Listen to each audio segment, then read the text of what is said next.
Welcome into another edition of Inside Southeastern Sports. It's time for our weekly conversation with Coach Tyler Fenwick. Coach, off to a 4-0 start. That streak continues on for you guys. Obviously, winning on the road, maybe things not as pretty, as pristine as you would like, but again, it's always nice to have an off day and come away with a 3-score win. Yeah, I mean, it's a tough trip. I mean, you got a 2 o'clock game. You're getting college kids up, at 6:30 in the morning to catch a 7:20 bus. They're sleeping on the way up there. You kind of got to get them woken up a little bit. And then really you get there and there's not a lot of time, between the arrival and game time, to kind of get your bearings and, figure out what's going on. And then all of a sudden the game's over and you're on the bus and you're going home. So it's a quick trip, and we try to prepare them for that throughout the week and in some different ways and things like that. But, obviously they were ready to go, and it shows, signs of maturity. I think a couple of years ago, I don't think that we were, as mature and ready for that quick trip kind of a deal. But, it was a win's a win, and in this league, every time you get a win, it's a good thing.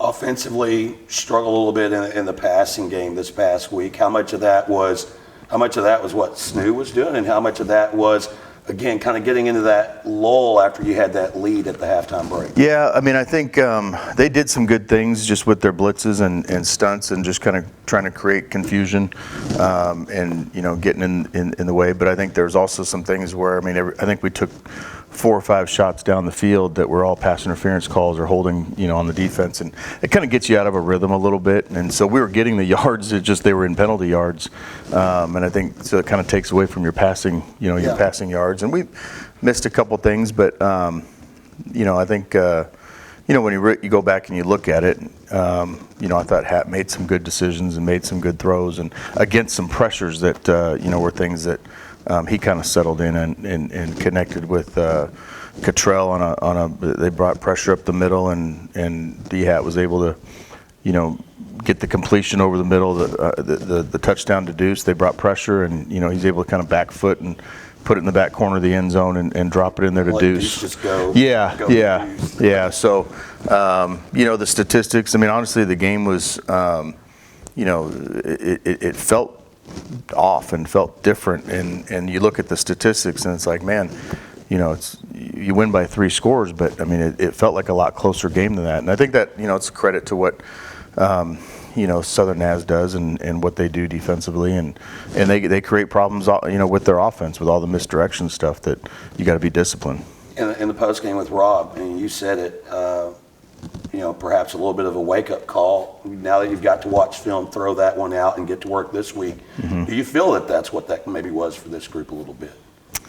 Yeah, a little. Maybe a little bit. I think we are pretty focused on a week-to-week regimen, and we never talk about what's down the road, or we always talk about what's coming up right now. So I think our guys are now focused on the next game. You know what I mean? And shoot, half the time I don't even know who's playing, who we're playing the next week until I got to look at the schedule. So. Well, and speaking of which, this week big matchup in the GAC. Last 2 unbeatens. Henderson State comes to town. Your thoughts on what they've been able to accomplish? Obviously, an outstanding offensive presence. Yeah. We saw it a couple of weeks ago, and then last week against Southern Arc, down by 4 scores early and come back and pull that one out. Yeah, they are very talented on offense. They've got very talented, fast receivers. The quarterback seems to know where to go with the ball, and he gets it out quick. And then they've got a run game that goes along with it, and they got some backs that are, they can go the distance and make big plays. And so they're well balanced. And so they're going to be tough to defend. We're in a sense, we're looking forward to not having to defend the triple option and not having to defend the fly sweep, all the misdirection stuff and all that, but a little bit easier to run scout. So now it becomes, we've got to be able to match their talent and see if we can hold up against their talent. Of course, big matchup taking on Henderson State. Coach, as always, appreciate the time and good luck. Look forward to your thoughts on the postgame. Appreciate it. Thank you. Of course, coming up, more of Inside Southeastern Sports with our player spotlight this week. That's on the way next. Welcome back to Inside Southeastern Sports. It's time now for our player profile this week. talking with Kalim Baldwin. How you doing today, sir? I'm doing good, man. Thank you for having me. Appreciate So that. this season, you guys off to a 4-0 start, especially what it was like in 2019. In talking to players prior to this interview, guys came into this season with a lot of confidence. What's it like for you guys in the locker room having early success this year? I mean, it's night and day from 2019. It's great, really. Just coming to work every day, knowing you're competing for a championship, competing for a chance to go 1-0 during the week. So it's been great. Guys are confident. Guys know that we're going to win on Saturday. So it's just been great competing. Defensively speaking, obviously you were on that group. You guys seem to be flying a lot freer to the football as though you've really grasped the defensive concepts. How true is that statement? It's very true. It's something we take pride in. You know, effort is the down payment. It's what we believe in. We feel like that covers up a lot of stuff. Just running around to the ball, hitting, being aggressive. That's just kind of our I guess you could say that's the makeup of the defense. It's been our mantra. Has it also been a little bit of relief with the depth? Because we're constantly churning guys in and out. From your standpoint, do you feel basically well rested every time you're out there? Oh, absolutely. Yeah, and that's something that our coach preaches. He preaches next man up, being ready, and we feel confident that we have multiple guys that can step in and make plays whenever. So it's definitely a strength of ours. Again, talking with Kalim Baldwin. Now, aside from football, what's your major here at Southeastern? My major is occupational safety and health. So what got you interested in occupational safety? I mean, it's a good career. One of my best friends makes good money doing that. Absolutely. Just inquiring about it, networking. Everybody that's in the field was just extremely, having nothing but positive things to say about it. The opportunities, the different possibilities of what you could do, with the degree. And that was the biggest thing. And then just my furthering my research, finding out, I want to be a fireman. So just researching that, I reached out to some people and have a mentor kind of just helped me out with that. So you want to be a fireman. What has you interested in that?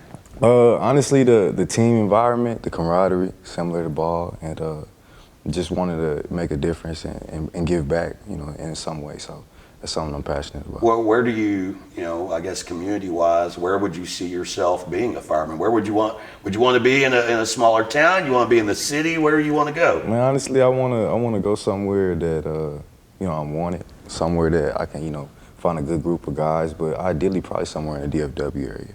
So you obviously hail from there. I mean, what do you miss about that area? What do you like about this area? Other than the traffic. I know the traffic here is a little bit kinder than the DFW. Definitely a little bit kinder.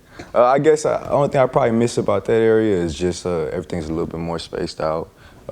Definitely a lot more things to do as far as just extracurricular stuff. But Durant's been good to me, man. I love the small town feel. They really make us feel at home, even when you're out and about, And on game day, they pack those stands.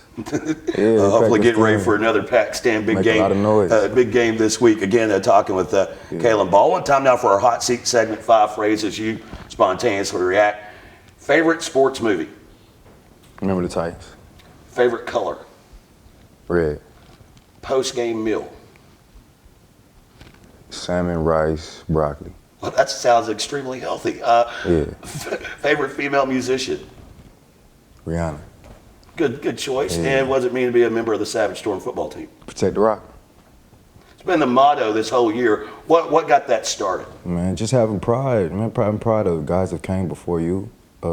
Understand you play for somebody more than just yourself. It's something that they preach.